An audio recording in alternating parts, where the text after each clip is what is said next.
bir insan var, bir neçə övladı var və onlara əqiq kəsməyib. Və yaş məhdudiyyəti burada varmı? Möhtərəm qardaşlar, yaş məhdudiyyəti gəlməyib. Yalnız belə gəlib ki, əfzəl olan kəsmə vaxtı var. Hansı ki, Allah Resulü sallallahu aleyhi və səlləm buyurur ki, 7-ci günündə kəsin deyə buyurur bizlərə. O ən əfzəl gündür. Sünnədə gələn gün 7-ci günüdür. Övladın dünyaya gəldiyi 7-ci günü. Və sonra 14-cü günü, sonra da 21-ci günü. Ondan sonra qalan vaxtlarda ən qısa zamanda onu kəsməlidir. Gecikdirmək olmaz.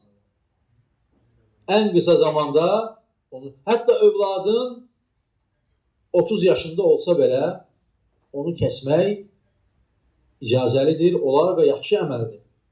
Çünki övladlarımız bizim üçün qiyamət günü şəfaatçı olacaq. Allah müvəffəq etsə, izin versə və ona mane ola bilər, bəzi alimlər gətirirlər. Və sonra övladın xətadan, bəladan qorunması üçün səbəbdir.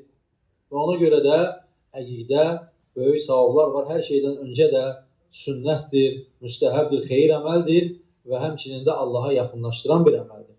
Ona görə əqiqləri ən qısa zamanda Allahın verdiyi neymətin şükrünü etməliyik. Bəli. Özümüzə kəsə bilərik. Bəli, insan özünə də kəsə bilər.